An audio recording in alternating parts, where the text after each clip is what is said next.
Lorsque mon éditeur a évoqué un recueil de textes ayant la ville pour décor, il a dit l'écrin, et le mot laisse songeur. J'avoue ne pas avoir tout de suite croché. Un lien géographique entre différents textes, ouais. Il faut préciser que cet éditeur est genevois, et que les romans aiment s'en prendre à Zurich, la puissante métropole du Nord qu'ils accusent de tout diriger dans le pays. Une rivalité de clochers pour rendre homogène un ensemble de textes, cela valait ce que ça valait, c'est-à-dire pas grand-chose. Sauf qu'avec ma situation comptable à l'esprit, comment refuser? Je m'y attelle et le soir même, c'est la notion de transgression qui l'emporte. Je vais raconter Zurich et son rapport à la règle, rassembler des historiettes illustrant comment on s'y prend de ce côté de la Sarine pour contourner l'interdit. Il me suffira de composer une douzaine d'ambiances Schweizerdeutsch immorales et le résultat aura des chances de faire parler à Genève. Sauf qu'au petit matin, le lendemain, face aux premières ébauches de plans triturés pendant la nuit, hésitant à balancer le tout à la corbeille, le thème central de mon futur recueil ne paraît vraiment pas la thématique du siècle. Nouveau coup d'œil à mes relevés bancaires? Mais non, au contraire, c'est très bon. Je ne suis pas beaucoup plus avancée le soir suivant avec la pluie ricochant contre la capote à changer de ma sorte d'auto, une Volvo P1800, à tourner dans l'automne avec l'espoir de mettre en mots, smartphone en position enregistrement, l'atmosphère de la ville by night. Quand soudain un feu rouge du quartier de Seefeld, à force de ne rien retenir de ce flot de laborieuses idées qui vous viennent lorsqu'un travail est une commande, l'envie me prend d'aller boire quelque chose dans une grande maison. C'est là un truc que se repassent les noctambules des villes où les hôtels de luxe pullulent. Mieux vaudra toujours la consommation la moins chère d'une carte 4 étoiles plutôt que la plus chère au même prix d'un établissement moyen. Passé la Bellerivestrasse, je m'engage en direction du quai Bruquet. Sur ma droite, par-delà la grande place au large pavé gris clair devant l'opéra, malgré la météo et l'heure qu'il est, la Theaterstrasse ne paie rien de son animation quotidienne, laquelle provoque toujours en moi un sentiment difficile à définir, sorte de chewing-gum bigou mental. D'un côté la nostalgie de je ne sais quoi, de l'autre une forme de pitié pour la naïveté de ma jeunesse chaque nuit à 100 à l'heure, à chercher en vain dans la fête tous azimuts une fraternité en laquelle je voulais croire. Dans la fête, on est tous frères. Bah tiens. En tout cas, j'aime sincèrement cette partie de la ville située entre Stadelhofen et la station centrale. Ici, l'animation semble sans fin et les trottoirs deviennent une sorte de permanensoir d'événements. Naturelle, souriante et affairée, il est des soirs où la dite animation fait mal au faux célibataire que je suis devenue. Mais ceci est un autre sujet. Je roule jusqu'à la Paradeplatz, où je laisse mon cabriolet fatigué à l'intérieur d'un parking souterrain aux tarifs militant ouvertement en faveur des transports en commun, et puis je passe la porte d'un des plus munificents palaces de la ville. Le luxe console, c'est sûr, mais inspire-t-il? Me demandai-je en tournant mon téléphone face contre table, une table basse en verre, posée devant deux larges fauteuils en cuir anglais. Et 10 minutes plus tard, je souris en songeant que le bonheur n'est finalement pas autre chose que du mobilier sans âge, des lumières étudiées, un tapis épais et des olives goûteuses à côté d'un verre de vin qui sonne quand vos ongles le touchent. Et une demi-heure plus tard encore, à planer ainsi très au-dessus de tout, de la pluie dehors, d'un devis de dentiste reçu le matin même, d'une certaine relation chacun chez soi qui m'épuise depuis des mois, avec cris, porte qui claque, salve de SMS et week-end coûteux ensuite pour tenter d'oublier tout ça. Au moment de sortir ma tablette pour noter en vrac des impressions d'ambiance, ce qui revient à bosser sans bosser, mais tout en bossant quand même un peu, une sorte d'idée toute casquée m'arrive. Et pourquoi je ne demanderais pas à l'hôtel détective? Mais oui, forcément. Dans sa partie, on sait comment démarrer un projet sur les dessous d'une ville. Sans trop d'activité un soir de semaine, une hôtesse accepte de joindre l'homme en question et de lui expliquer ce que je veux. Et lorsqu'ensuite je me lève pour accueillir un cinquantenaire pourtant beau, resté mince, voire svelte, un genre qui ne me met pas forcément à l'aise, L'homme sourit en marchant à ma rencontre. Vous vouliez me demander quelque chose? Un calme rassurant émane de sa voix tout à la fois réservée et chaude. C'est visiblement quelqu'un ayant fait l'objet d'une éducation soignée. Il déplace de quelques centimètres la table basse entre nous, casse quelque part ses longues jambes et avoue en souriant ne pas connaître mes livres. Nous visitons avec simplicité le site d'Ex-Libris, suite à quoi il précise que sa jeune collaboratrice lui a expliqué l'objet de mes recherches, mais que certaines mesures de discrétion qui entourent son office, hélas, sont draconiennes. En outre, il faudrait que sa direction ne s'oppose pas à la publication du contenu, même romancé, de toute interview. J'insiste en exposant plus précisément ce que j'ai en tête. Je suis écrivain et pas journaliste à proprement parler. Il ne s'agira pas d'une interview, son récit deviendra la matière de celui d'un personnage. Bon, résume l'hôtel détective comme pour ponctuer une hésitation. Vous souhaitez une rencontre marquante, un récit à la fois zurichois et aux limites de la légalité. Voilà, je veux exactement ça. L'ouvrage se penchera sur les souterrains de notre petite métropole. Mon sujet ne s'intéresse ni aux alcôves de stars ni à la vie privée des grands de ce monde. Il est plutôt question de proposer au lecteur la rencontre de personnages pittoresques, loin de l'idée qu'on se fait d'une Zurich austère et industrieuse. J'ai pour mission de brosser le portrait d'une certaine faune. Et si je pars un peu à la pêche en utilisant ce mot « faune », l'hôtel détective a l'air de parfaitement savoir à quoi je fais allusion. « Mais quelle idée !» sourit-il. Il se recule dans son siège, il pince l'impeccable pli de son pantalon gris foncé. Je le vois prendre une grande aspiration de ces soupirs inversés que l'on a lorsque certaines scènes marquantes vous remontent. Il regarde ensuite sa montre et puis il dit qu'il doit procéder à une vérification téléphonique concernant une société coréenne ayant réservé les salons. L'appel est impossible à différer à cause du décalage horaire. Il sera de retour d'ici une quinzaine de minutes. Et effectivement, j'ai réfléchi, dit-il en se rasseyant, et plusieurs événements se bousculent en ce moment dans ma tête. Je suis au Savoie-Boranville depuis 20 ans, et je me souviens d'une affaire qui, sans en être une, sera peut-être représentative de l'état d'esprit de certains de nos visiteurs, ou de ce que vous recherchez. Bien entendu, il s'agit d'une histoire ancienne. Elle concerne un couple aujourd'hui tragiquement disparu. Un accident? Oui, et ce dernier n'a rien à voir avec le sujet. Pour tout vous dire, l'un d'eux était dans le Rio Paris, abîmé en mer il y a quelques années. Tiens donc, dis-je en m'emparant du téléphone posé sur la table basse. Un enregistrement de notre conversation ne pose aucun problème, me confirme ensuite mon interlocuteur. D'ailleurs, au même moment, tout ce que nous nous disons est filmé et enregistré par lui, à l'instar de l'intégralité de mes journées. Évidemment, je n'ai pourtant rien remarqué. Où sa caméra se trouve-t-elle sur lui? Il va de soi que si ces deux personnes étaient encore de ce monde, continue-t-il, je ne raconterais pas leur histoire. Une clause de confidentialité est tacitement assurée à chaque client qui passe nos portes. La plus absolue discrétion leur est due, comme vous vous en doutez. Cela va de soi, réponds-je. Et ne vous méprenez pas, précise encore l'homme dans son costume impeccable, tout en posant cette fois son doigt sur le micro du téléphone entre nous, familier de l'appareil ou très observateur. Je ne me confie pas à vous en ce moment. Il se trouve que je me souviens à voix haute et en votre présence. Vous ferez parvenir à ma direction votre texte avant publication et elle contactera votre éditeur si certains points lui semblent maladroits.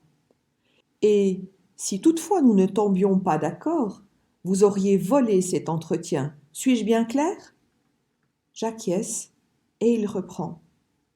D'abord, quelques mots sur qui j'étais à cette époque. Après avoir intégré Saint-Cyr, une école militaire en France, j'ai la double nationalité, je suis resté officier 8 ans dans les troupes aéroportées, au sortir desquelles je trouvai un emploi en tant qu'officier à la police genevoise. N'ayant toutefois pas l'âme fonctionnaire, Je bourlinguai quelques années dans la sécurité privée avant de postuler au Savoie à 36 ans, dans cet emploi d'hôtel détective qui est le mien encore aujourd'hui. L'homme que je remplaçais se nommait Benny Gretzer, et la direction avait prévu qu'il me forme jusqu'à son départ en retraite 6 mois plus tard. Je vois, dis-je, histoire de dire quelque chose. Avant tout, il faut que vous intégriez quelques données au sujet de ce travail. Les voyous en smoking connaissent des centaines de tours qu'ils modernisent et perfectionnent sans cesse. Alors, comme nous n'en connaîtrons jamais quelques versions, il est nécessaire d'apprendre à sentir, à deviner les choses afin de les déjouer avant qu'elles n'aient lieu. Il nous reste ensuite à opérer avec suffisamment de doigté pour que le client indésirable reparte sans esclandre tenter sa chance ailleurs. Et c'est tout? Oui, c'est tout. La police privée n'a ni morale ni jugement à mettre en avant. Nous évitons d'appeler les forces de l'ordre. Il n'est jamais question de punir, juste de dévier. Je vois. Bon, l'histoire à laquelle je songe remonte à la période qui suivit ces 6 mois d'apprentissage. Et ce furent des débuts particulièrement calmes, je veux dire très calmes. Et lorsque rien ne se présente dans ce métier, c'est stressant. Bien sûr, il reste la sécurité, les paparazzis à gérer, à leurrer, mais ce n'est pas captivant et vous avez vite l'impression d'être payé à ne rien faire. L'envie tenaille de vous jeter parfois sur un torchon pour faire les vitres. Je schématise, mais ma fonction est un peu comme celle d'un commandant de bord dans un avion. Vous n'avez de vrai rôle à jouer qu'en cas de problème. Et pendant ce temps, vous croisez tous les jours des collègues qui s'échinent, qui courent partout quand vous ne faites rien. Durant le quart d'heure où l'homme m'a laissé seul pour joindre sa direction certainement, j'avais envisagé qu'il n'accepte que du bout des lèvres de lever le voile sur son travail. Or, je me retrouve en présence de quelqu'un qui se livre comme il doit savoir faire les choses, c'est-à-dire avec méthode et en commençant par le commencement. Ma situation est presque magique, un rêve de rédacteur. S'il continue ainsi, rentrez chez moi, il n'y aura plus qu'à retranscrire.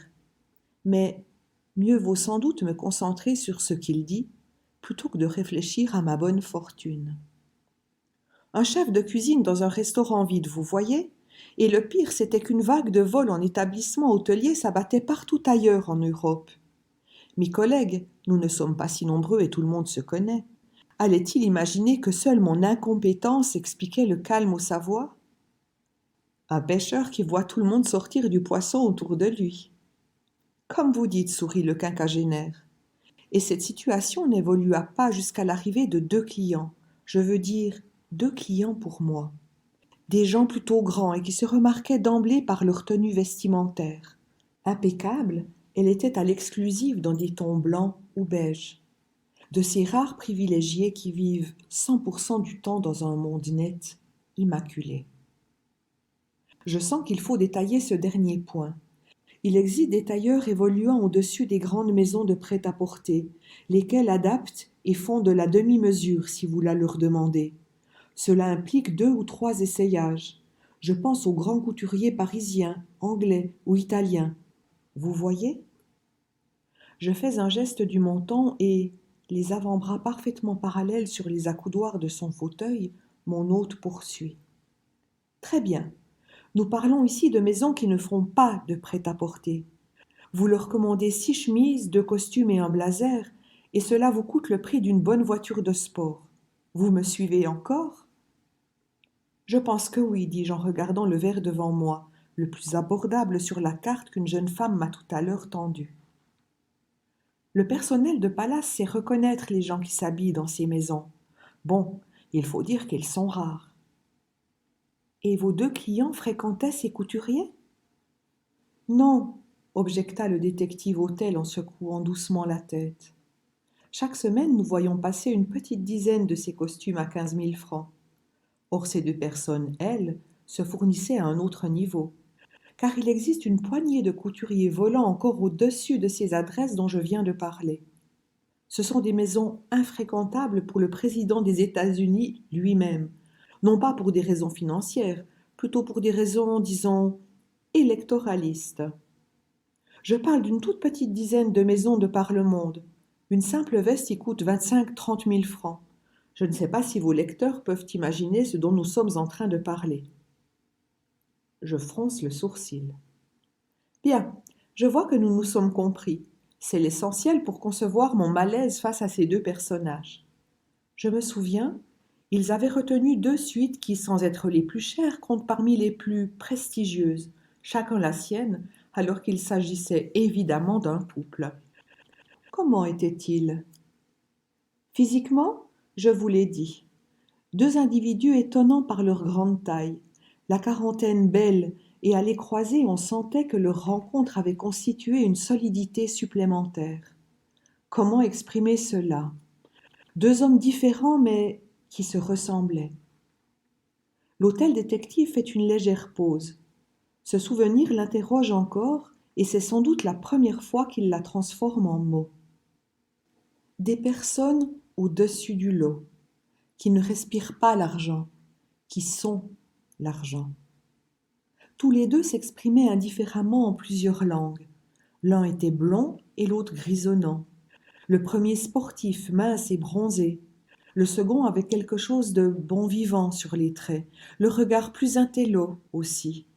Et quand ils descendaient la Bahnhofstrasse sans rien voir autour d'eux, à les croiser tout un chacun avait l'impression qu'il s'échappait une minute de quelque assemblée générale d'actionnaires, rasoir mais d'importance, et dont la presse ferait mention le lendemain. Pourtant quelque chose vous chiffonnait. Le terme n'est pas inapproprié, en effet. Des escrocs internationaux? Sans que nous n'ayons rien demandé, un garçon vêtu de noir dépose sur notre table 2 verres et une grande bouteille d'eau. En se baissant sans plier les genoux ensuite, il remplit nos verres. C'est vous qui utilisez ce mot, sourit mon interlocuteur. Mais je préfère poursuivre. À ce poste, je succédais à Benny Gretzer. Je l'ai dit. Benny est une légende dans notre métier, quelqu'un de vraiment doué et qui, des décennies durant, avait monté la garde pour assurer aux Savoie une sécurité sans faille. Un pur produit de la guerre froide. Il avait l'œil et c'est lui qui m'a tout appris. C'est quoi avoir l'œil? Ça s'explique difficilement. Disons que si la duchesse d'York ou Johnny Depp descendent chez nous, là, aucun problème pour les reconnaître. Ce sont les costumes à 15 000 € de tout à l'heure. Mais les grandes fortunes, les vraies, elles sont parfois si discrètes que vous ne trouvez nulle part la moindre ligne à leur sujet. Or, c'est justement cette similitude entre la discrétion de ces fortunes véritables et sa propre situation qui arrange celui que vous appelez l'escroc international. J'avais commis à mes débuts plusieurs bourdes, vite arrangées par mon mentor, mais face à mes 2 inconnus, je me retrouvais seul. Seul, et très conscient que la clé de toute efficacité, c'est généralement d'agir vite. Quel genre de bourde? Des exemples de bourdes? Répète mon interlocuteur, le regard loin au-dessus de moi. Un matin d'été, un jeune homme nous a demandé un modèle particulier de montre. Il désirait faire un cadeau à un membre de sa famille. Or, ce jeune homme, nous ne le connaissions pas. Il n'était pas descendu chez nous, il passait juste pour faire un petit peu de sport et puis déjeuner en compagnie au restaurant du Savoie. Pour accéder à sa demande, il aurait fallu faire venir à l'hôtel un bijoutier, parmi ceux qui présentaient des modèles dans nos vitrines. Or, nous étions un dimanche. La montre qu'il désirait, aperçue quelques jours auparavant sur une publicité en avion, n'était pas exposée dans nos vitrines. C'était une version platine, une série limitée, que la manufacture ne pouvait livrer qu'en la faisant venir de la Chaux-de-Fonds. Vous aviez indiqué qu'on était dimanche. Dimanche ou non, à 230 000 $. Effectivement. Comme vous dites, il se trouvait par ailleurs que grâce aux caméras du parking, je savais dans quel véhicule ce jeune homme était arrivé. Avez-vous déjà vu une camionnette des postes françaises? Elles sont jaunes. Curieuse question. Je ne sais pas, non, mais quel rapport? Les postiers français usent leur véhicule jusqu'à la corde et lorsque, par incroyable, ils en ont pris soin, on verra la dite auto dans le département voisin pour 100 000 kilomètres de plus. Ensuite, et puisqu'il faut bien un jour en changer, au lieu de conduire directement ces épaves à la casse, la poste française a pris l'habitude d'organiser des enchères. 1 000 € au maximum, et l'acheteur s'engage à enlever le logo sur la carrosserie.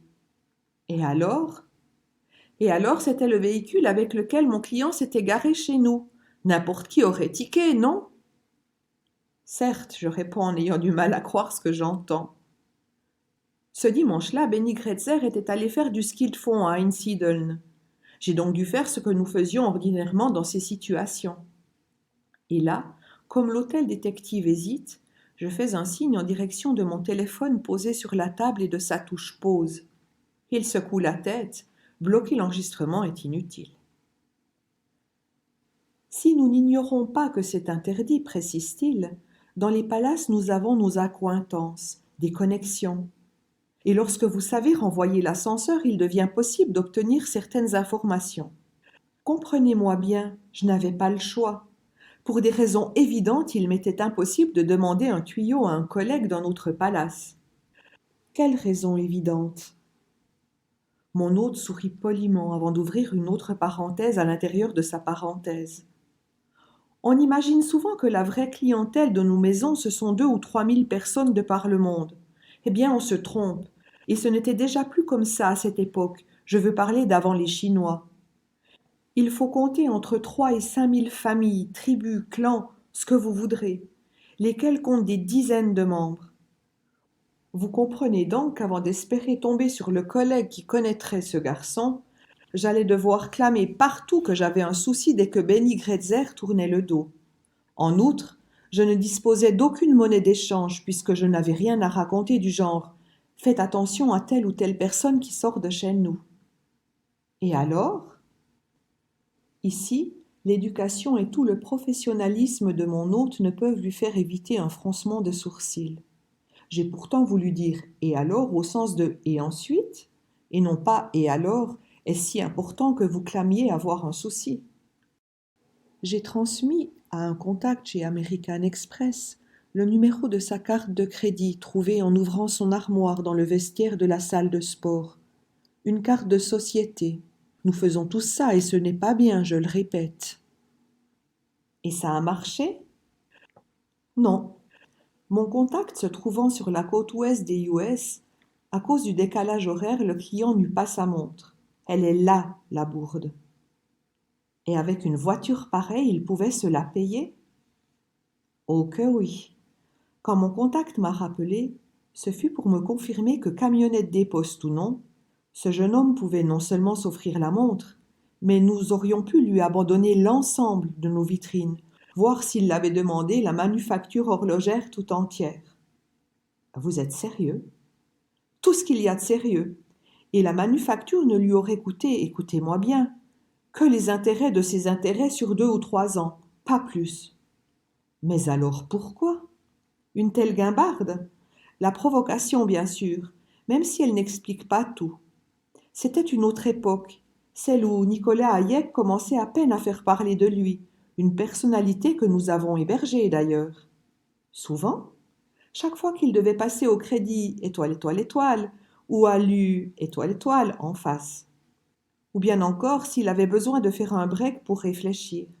C'était un homme fantastique. Ayant enlevé une de ses montres un soir, il les portait par 3 ou 4 quand il devait rencontrer la presse, on le vit l'offrir à un concierge qu'il aimait bien. Un joli cadeau. Si on veut. Pourquoi si on veut? Parce que jusqu'à sa retraite ensuite, ce collaborateur la porta au poignet en la cachant aux autres clients, redoutant qu'Hayek, passant à l'improviste, ne le surprenne à ne pas porter son cadeau. Il la faisait réviser tous les 5 ans, et nous le moquions gentiment. Juste avec le prix de la révision, il aurait pu s'acheter une 50aine de Swatch.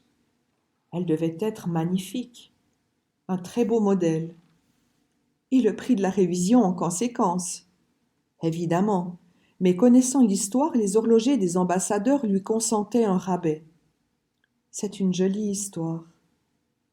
Je reviens à ma camionnette des postes. En dehors de la provocation, il y avait autre chose dans le choix d'une telle guimbarde. Ceci expliquant peut-être cela. Quand vous héritez de 3 ou 4 générations déjà très fortunées, il n'est pas rare que vous preniez l'habitude, snob sans doute, d'un désintérêt total pour les joujoux habituels. Vous marquez alors un point d'honneur à vivre chichement, par respect ou par droiture, je ne sais pas. En tout cas, j'aurais pu perdre ma place sur ce coup. Et c'était vraiment un inconnu? Mais totalement, oui. Une fortune néo-zélandaise, jamais revue. l'unique héritier d'une famille dont le mouton est la bière, et qui ne portait pas son nom en plus. Il passait 1 an en France pour des études. J'étais un bleu et je ne savais pas où chercher. Aujourd'hui, je le logerai en 10 minutes. Là-dessus, l'homme se tait quelques secondes et je comprends que son oreillette est active. Il se lève en souriant, s'excuse, puis il marche jusqu'au petit salon derrière nous d'où j'entends bientôt. Non, ils étaient chez nous le jour en question. Mais bien sûr, les caméras et les registres, cela ne change rien au fond de l'affaire et le service juridique reprendra le dossier dès demain matin. La Corée du Sud, ce n'est pas la planète Mars. Bonne soirée et ne vous inquiétez pas, votre réaction était celle à avoir. Lorsque l'homme se rassoit face à moi, je lui dis « Vous connaissez des histoires passionnantes. La vie de ce jeune homme pourrait constituer la base d'un roman fantastique. » Oui, c'était quelqu'un en dehors du circuit, et il en existe plus qu'on ne le croit. J'ai entendu parler de jeunes filles dans son genre que l'on croise à Londres, entourées de punks à chiens. Mais je reviens à ces 2 clients qui me chagrinaient. Eux non plus, je n'arrivais pas à les situer. Et le lendemain de leur arrivée, la femme de chambre d'une des suites me confirma un détail entrevu le premier matin. Là-dessus, mon hôte se tait encore, et puis il reprend sur un ton d'explication. Je voudrais que quelque chose soit bien clair, une dernière précision. La police ignore parfois, ou tient à ignorer officiellement des éléments dont nous avons connaissance.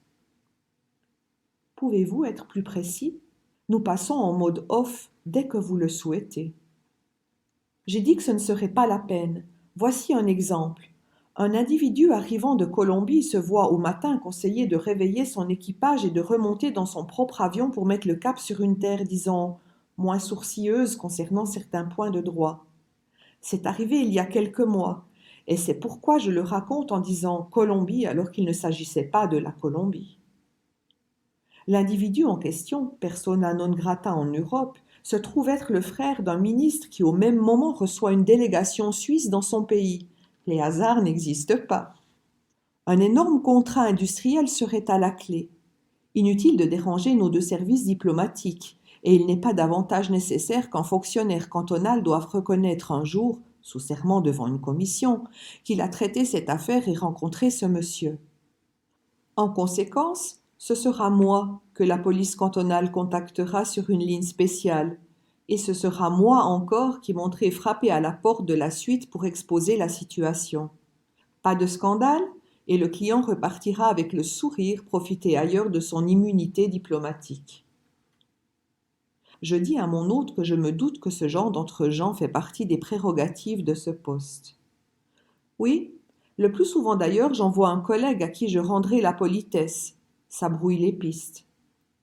Je fais signe cette fois que tout est clair. On peut donc revenir aux 2 géants. Pour vos 2 clients, qu'est-ce qui vous chagrinait ? Des chaussettes. Pardon ? Vous avez bien entendu. De celles que l'on vend pour 10 $ les 5 paires. Une veste et un pantalon à 20 000 $ et des sous-vêtements d'ouvriers. Un tel contraste cadre mal, et il est ordinairement la marque fiable de l'imposteur sous déguisement. Des escrocs internationaux ? Oui, mais sauf que non. Soyez patient. Et rappelez-vous qu'un détective hôtel ne survit que grâce aux détails. Des bijoux, des briquets, un téléphone ou des chaussures de prix, tout le monde pense à se les procurer. Mais la paire de chaussettes réellement digne de Richelieu-Berluti, là, il faut connaître et savoir où se la procurer. Oublier un tel détail est une erreur de débutant. Elle donne à voir les coulisses d'un mauvais théâtre, elle brise la magie. Or, je vous l'ai dit, ces 2-là étaient l'argent, donc quelque chose ne collait pas.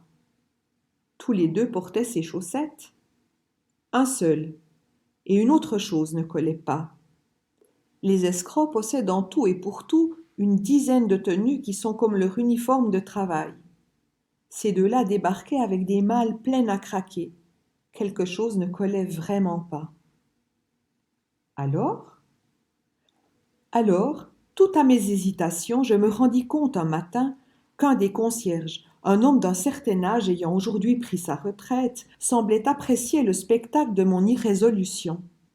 Il savait pertinemment ce que je manigançais avec la femme de ménage qui me renseignait, Mais il ne disait rien, il ne m'aidait pas. Et il paraissait goûter cette agitation comme satisfait de me voir m'activer un peu. Je passai en revue les cibles potentielles des deux aigrefins en ville.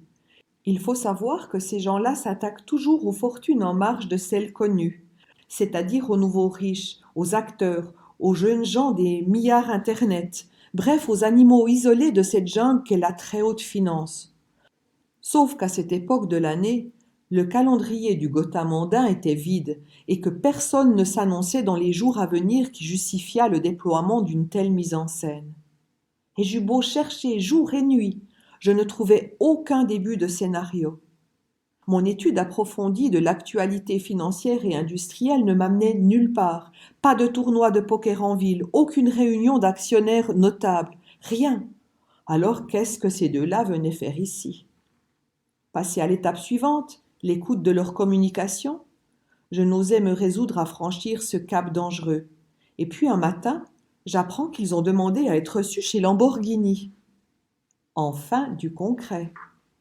Exactement. Domiciliés à l'étranger, rien ne les empêchait de commander une auto, de la mettre sur un bateau à Rome ou à Marseille, et de disparaître peu ou prou en nous laissant l'addition. Toutes ces simagrées pour une voiture? Je vous l'ai dit, il n'y avait rien d'important en ville à se mettre sous la dent à cette époque. Ils avaient l'air bien au-dessus de ça, mais n'était-ce pas leur talent que de me donner cette impression? Et le lendemain, vers 22 heures, ce ne fut pas une, mais deux splendides Aventador qu'ils donnèrent à garer à notre voiturier. Vous connaissez ce modèle? Non, pas forcément mieux que les voitures de poste françaises. À l'époque, c'était le top, et les précommandes n'étaient pas encore livrées. Je vois un peu près, dis-je sans réfléchir aux mots que je prononce. Croyez-vous, sourit le détective Hôtel? Encore une fois, je pense qu'il faut connaître l'univers des palaces. J'ai eu un client qui a laissé ce même modèle 1 an dans notre parking en m'ayant demandé de rouler de temps en temps avec, histoire d'en faire tourner le moteur. Beaucoup de gens se damneraient pour s'asseoir au volant d'un tel bolide, n'est-ce pas? Eh bien, figurez-vous que je l'ai fait une fois et que j'ai oublié ensuite. Vous pouvez vous imaginer qu'en contemplant le soir même les deux autos, la première était verte et l'autre bleue, rutilantes l'une comme l'autre, ma perplexité était à son comble. Comment les obtenir en une journée alors que n'importe quel amateur fortuné aurait dû patienter l'année en question avant d'espérer faire une course d'essai? Redoutant qu'il existe un autre niveau d'escroc auquel rien ne m'avait préparé, je devais reconnaître que ces deux types m'impressionnaient de plus en plus. Comment cela? Je vous l'ai dit. D'abord quelque chose de physique se dégageait d'eux deux. Vous savez, on remarque toujours un truc qui cloche chez les gens spécialement grands. Un aspect mastard, des jambes trop longues ou une tête mal proportionnée. Mais eux étaient si parfaitement constitués qu'on se prenait à imaginer une autre échelle d'êtres humains, une race différente de gens normaux comme vous et moi. Bref, le soir en question et pendant qu'une de nos limousines les conduisait au casino de Baden, ayant décidé d'être fixés à leur retour, mécontents de moi, je m'étais résolue à faire une visite au concessionnaire Lambeau. 1 heure plus tard, je me garai dans une rue chic du Kreis 6 où un homme plutôt distingué me reçut en robe de chambre de soie et en pantoufles. Il me fit entrer dans un salon au rez-de-chaussée d'une maison meublée avec goût, et pendant que je racontais mon histoire, très vite, j'isolai sur ses lèvres le même sourire que celui du concierge que j'amusais à l'hôtel. Parlant l'allemand avec un léger accent milanais, l'homme accepta mes excuses pour le dérangement. Il trouvait ma démarche tout à fait louable, mais en revanche, il s'expliquait assez mal qu'elle soit postérieure au passage dans sa concession de mes deux clients douteux. La remarque était justifiée, je le savais, et j'avais ce que je méritais. Et ensuite? Et ensuite, rien. Ce fut bien là le problème. L'Italien n'ajouta pas un mot. Il se leva du siège dans lequel il venait de s'asseoir. L'entretien était fini.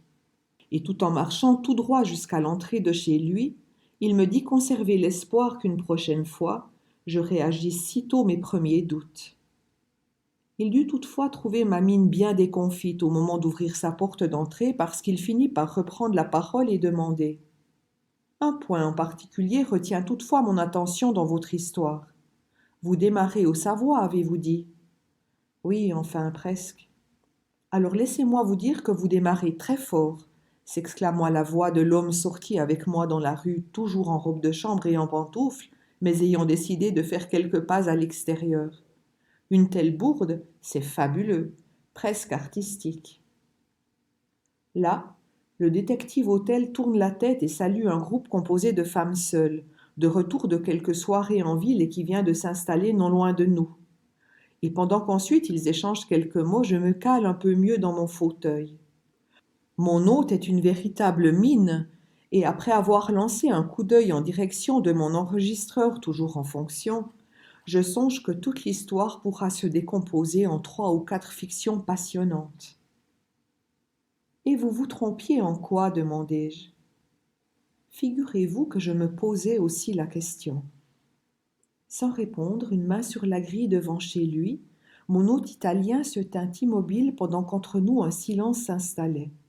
Un silence un peu particulier, peut-être parent de ceux qu'on pratique en concession automobile. Je laisse le client face à son choix, car si je prononce la moindre syllabe, il renoncera au modèle que je lui montre. Il hésitait, c'était l'évidence, mais je ne voyais pas bien entre quoi et quoi. L'Italien finit par se décider. Il sortit d'une de ses poches un paquet de 2000, puis il leva la main en me montrant qu'il allait m'accompagner jusqu'à mon véhicule.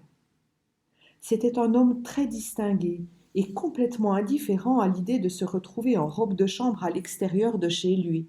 Il comptait fumer après mon départ. Repartir sans rien avoir découvert était frustrant.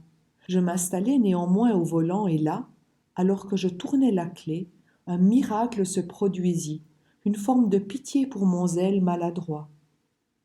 De sa main qui tenait déjà un briquet en métal, l'homme me fit signe de couper le moteur et de descendre ma vitre. Nous n'avons pas vendu le moindre véhicule aujourd'hui, monsieur, mais nous avons reçu de Sant'Agata la prière de mettre à disposition 2 modèles, presque des protos arrivés cette nuit par transport spécial et initialement destinés au salon de Détroit. Mettre à disposition? Oui, et gracieusement, ajouta l'homme en faisant tourner le briquet entre ses doigts. Je fronçai les yeux de surprise. Droit comme un i, alors qu'au même moment une passante accélérait le pas, peu habituée sans doute de croiser dans sa rue un individu dans une telle tenue et tout en ouvrant le paquet de cigarettes dans sa main cachée par un étui rouge, l'Italien reprit. Figurez-vous que l'un de vos 2 clients douteux dispose d'une des plus importantes collections de voitures italiennes aux États-Unis. Mais comme elle appartient à une fondation, laquelle n'est pas à son nom pour des raisons fiscales évidentes, il vous était sans doute impossible de faire le rapprochement. Je vois, dis-je après quelques secondes. Mais l'hôtel détective du Beauranville secoue encore la tête, cette fois sans sourire gentiment. Si vous me le permettez, non, vous ne voyez pas. Même moi, à l'époque, qui avait déjà vu beaucoup de choses, je rentrais dépité. À disposition, 2 prototypes, prêtés. C'était incroyable. La presse automobile est aux ordres et rien n'est jamais gratuit dans le domaine automobile. Envisager un prêt concernant ce type de véhicule était presque impossible. Et le lendemain soir, devant un apéritif dans la cantine du personnel et en compagnie de plusieurs anciens passés pour le repas annuel des retraités, mon ami concierge me fit approcher. Il avait pris sur lui d'annoncer ma visite à un des portiers de l'Excelsior. Vous connaissez cet établissement? Comme les Aventador et les autos de poste. Cette fois, mon hôte sourit. Je fonçai donc à l'Excelsior où je devais rencontrer un homme d'assez petite taille, lequel finirait son service à l'heure de mon arrivée. C'était un ancien jockey au visage couturé, une autre légende du monde des palaces zurichois, mais que je savais militer pour un parti politique professant des idées auxquelles je n'adhère pas. Nous marchâmes ensemble en direction de la station centrale jusqu'à un établissement tenu par l'un des nôtres, une adresse où le personnel hôtelier aime à se retrouver. On raconte que t'es à la recherche du mauvais coup que ces deux-là s'apprêtent à faire, annonça le petit homme en accrochant sa veste et sa casquette sous le bar. Je ne pense jamais à ces crochets qui s'y trouvent. J'acquiesçai. Eh bien, tu ne t'es pas trompé, continua le portier avec un sourire malin. Sauf que t'as 20 ans de retard, petit. Au moins n'étais-je pas complètement dans l'erreur. La vraie misère laisse des traces, reprit-il après l'arrivée de 2 verres. Il m'avait commandé comme pour lui.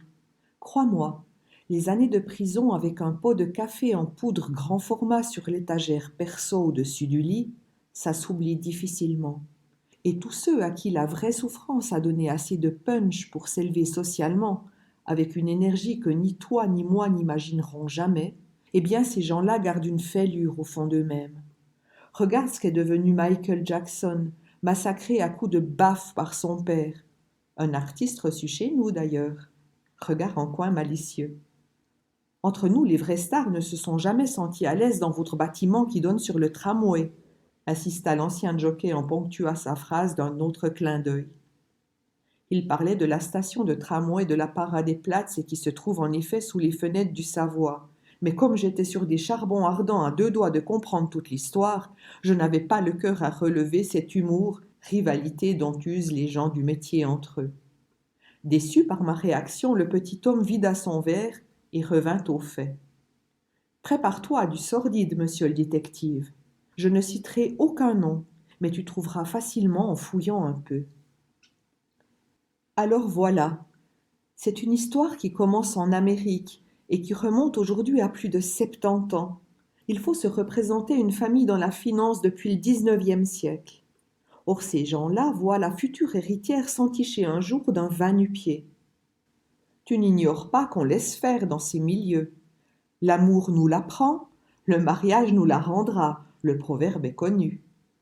D'autant que la jeune femme était plutôt libre de caractère et que, dès ses 17 ans, une certaine presse diffusait des photos d'elle en compagnie de stars du cinéma. Bref, la descendante d'une dynastie de banquiers américains passe d'une collection d'acteurs à la mode à un train savate. Ce n'était pas la première. Tu l'as dit, elle épouse et, suite à cela, la dite dynastie va connaître des malheurs. Au final, l'argent se concentre sur 3 têtes. Le père, la jeune fille volage qui hérite de sa mère, et un oncle. Or cet oncle a un fils passionné d'aviation. Tu me vois venir? Je crois. La vie aussi, mais eux non. C'est con, hein? Remarque, rien ne se passera tout de suite. Il faut attendre un peu. Ah? Oui. Et pendant ce temps, notre jeune fille s'est assagie. Mariée, elle s'est mise à vieillir, sans histoire et sans enfant. Le temps passe, elle attrape un jour la cinquantaine et se prend alors d'intérêt pour les arts. Tout va bien. Papa et tonton s'accommodent maintenant d'autant mieux de l'aventurier qu'entre-temps il a fait fortune lui aussi. Étonnant, hein? Pas tant que ça. Pas tant que ça, comme tu dis. Dans les pétroles pour commencer, et puis il a habilement diversifié un portefeuille qu'on prétendait tout aussi déroutant que lui. Je ne t'embarrasserai pas avec les dates, mais le monsieur aime ce qu'on appelle aujourd'hui les nouvelles technologies. Et c'est là qu'arrive l'accident bête. À un meeting aérien près de Londres, la maigre famille de l'oncle fait l'erreur d'embarquer ensemble dans un de ces vieux coucous qui sont la passion du fils. Pour les bateaux, je sais qu'on parle de vieux gréement. Je ne sais pas le mot pour les avions. Je ne le savais pas non plus. Bon, en tout cas, classique des classiques, ce qui devait arriver arrive. C'est le crash. Résultat, le père et la fille héritent d'une banque, d'une centaine d'immeubles à Boston, de plusieurs plantations, de pétrole et de je ne sais quoi encore. Avec le portefeuille qu'ils ont déjà, la vie n'est pas juste, tu ne crois pas, détective? Si. Là-dessus, le temps passe encore. L'aventurier décède et la fille retourne vivre avec le papa devenu gaga. Forcé de passer la main dans ses affaires, et pour s'occuper, le vieux épouse les intérêts de sa fille pour les arts. Et les voilà qui quittent les États-Unis pour s'installer dans un château en Europe, non loin d'une ville célèbre des Alpes. Pas n'importe quelle ville et pas n'importe quel château. Ils louent les lieux à la commune, en contrepartie de quoi une fondation du père et une autre de la fille s'engagent à assurer la pérennité d'un festival de musique alors moribond, suite à quoi ce dernier va devenir très couru. Jusque-là, tout va bien. Tu vois de quoi je veux parler? C'est étonnant, mais oui, très bien. Tout ça ne se crie ordinairement pas sur les toits, tu t'en doutes. Bon, le temps passe encore, le mécène attrape 80 balais et la fille approche la soixantaine. On suit? On suit. Parfait, parce que c'est là que tes deux géants entrent en scène. D'abord l'un d'entre eux. Comme t'as pu le voir, il est balèze, et à l'époque en plus, il est jeune et beau. Il débarque d'Amérique où la police le cherche, paraît-il. Il devient l'amant du père. Le vieux perd de plus en plus la boule et il se raconte qu'entre deux absences, il se montre colérique et jaloux. Chez les clients, il arrive que ce soit dégénéré et compagnie. T'as dû le remarquer. T'as pas connu ça, mais à cette époque, les temps sont à l'ésotérisme. Lorsqu'il descend à l'Excelsior, le vieux loue un étage entier et il demande des bougies et de l'encens. Il organise des messes. Il reçoit même le Dalaï Lama dont il s'entiche. Il se met à le financer. Et résultat, pendant des mois, l'ambassade de Chine postera un gars au bar chez nous. Krishnamurti passera aussi. C'est bon, tu vois la vitesse du vent? Je vois bien, oui. Et comme de bien entendu, le vieux installe ton ami au château. Note que le jeune homme n'est pas bégueule, puisque le vieux est en fauteuil roulant. Je dois reconnaître. À ce moment-là de son récit, la main sur le menton et deux doigts sous sa lèvre inférieure, le détective Hôtel fait une courte pause avant de préciser. Si pour ma part j'étais troublé en entendant cette histoire, finalement plus sordide que triste, le petit homme, lui, semblait la trouver amusante, à s'en taper sur les cuisses. Sans doute que, petite silhouette dans les coulisses des puissants de ce monde, face aux dérives que les grands hôtels voient défiler, l'ancien jockey se sentait à l'abri derrière une barrière solide, le bon sens dont il était fier d'être pourvu à défaut de la fortune de ceux qu'il côtoyait tous les jours. L'ancien jockey reprit. Comme il faut bien s'occuper dans la vie, que dans un château on s'ennuie, que le vieux devait surveiller ses sorties, ton client a commencé à se farcir aussi Fifi. Si jusque-là il avait fait un sans faute, ce fut sa première erreur. Et quelle erreur! Le vieux l'apprend, il devient foudrage et décide de le virer. Et sans doute aussi de retirer son nom du testament. Le genre de détail que les gigolos n'apprécient pas. Il faut reconnaître qu'avoir fait tout ça pour rien, on s'imagine. Devine un peu qui va recueillir Goliath. Je ne sais pas. Eh bien, Fifi! Avec ce qu'on avait été trafiqué auprès du maire à leur arrivée, une partie du bail avait été signée au nom d'une de ses fondations à elle. Donc le vieux ne peut pas s'opposer à ce qu'elle loge qui bon lui semble dans sa partie à elle du château. Et attends, c'est pas fini. Peu de temps après, convaincu on se demande bien par qui, Fifi rétrocède une aile de son bâtiment à leur amant.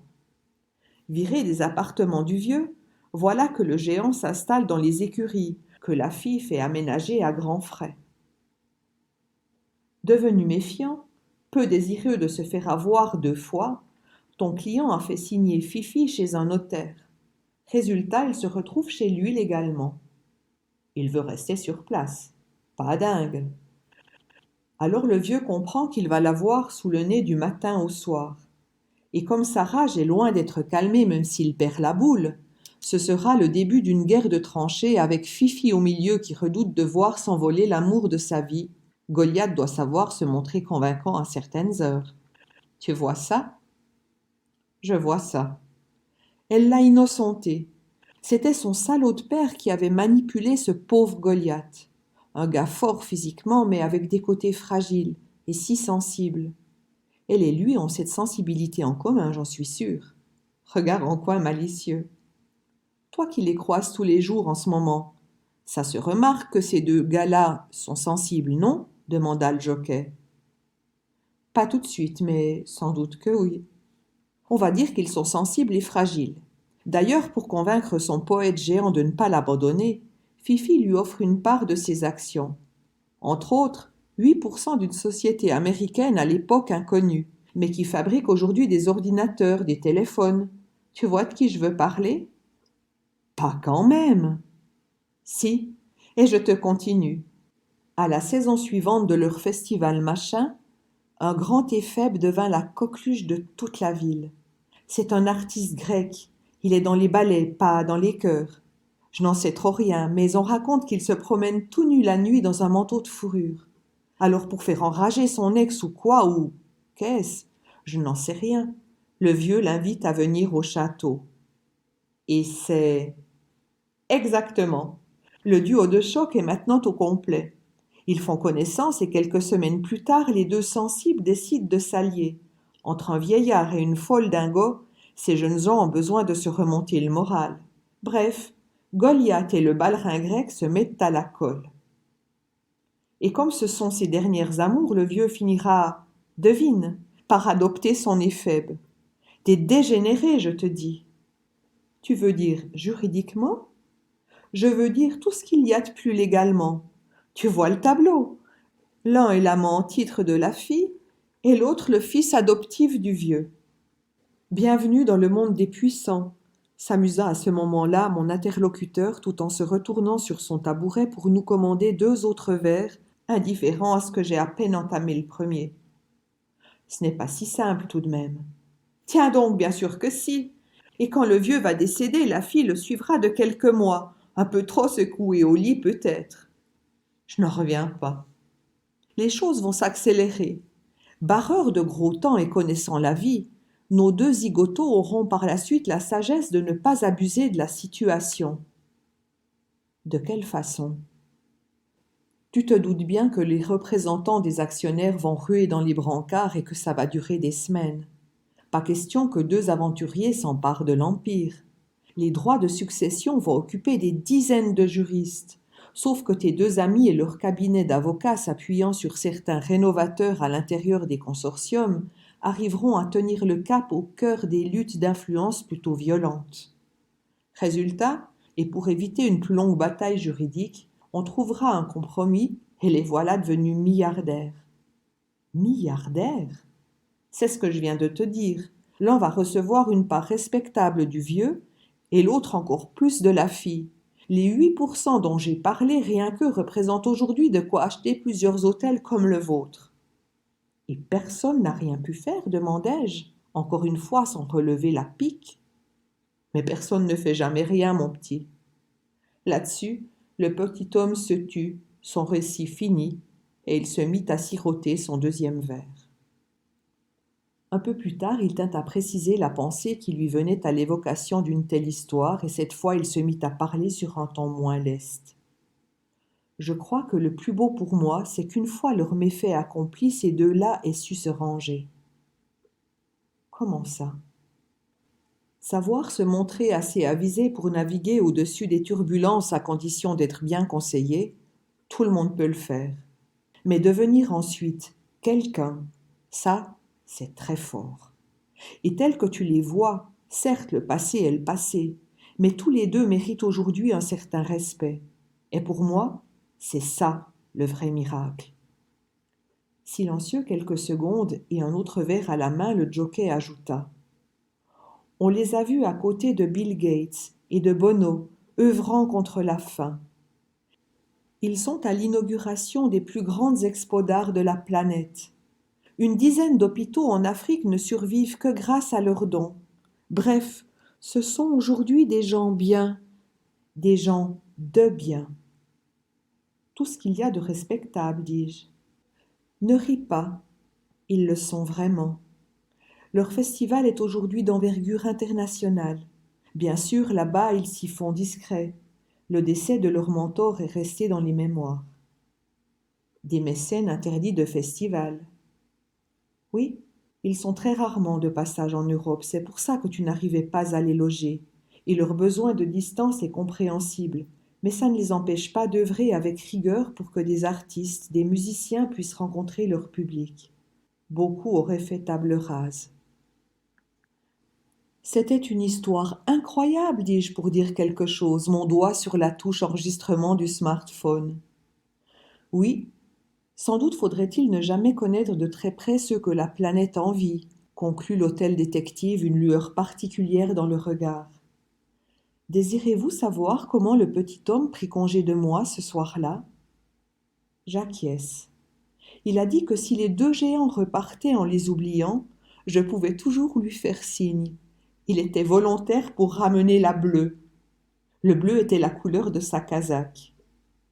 Et tu ferais un petit tour avant de ramener l'auto à la concession?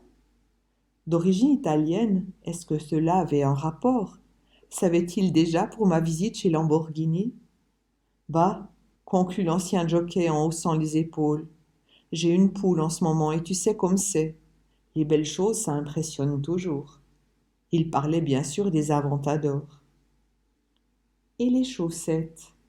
Ah, les chaussettes, c'est vrai, se rappelle mon hôte en souriant tandis qu'il me raccompagne et que nous nous trouvons dans le hall d'entrée du beau Ranville. Figurez-vous qu'ayant obtenu de la femme de chambre qui me renseignait des photos, j'en avais trouvé la marque. Il s'agissait de sous-vêtements fabriqués par une société du Maine spécialisée dans les tenues pour pénitenciers d'État. Du beau linge, quoi. Du beau linge, non. On ne peut pas dire ça, sourit l'hôtel détective. Mais du linge solide, paraît-il.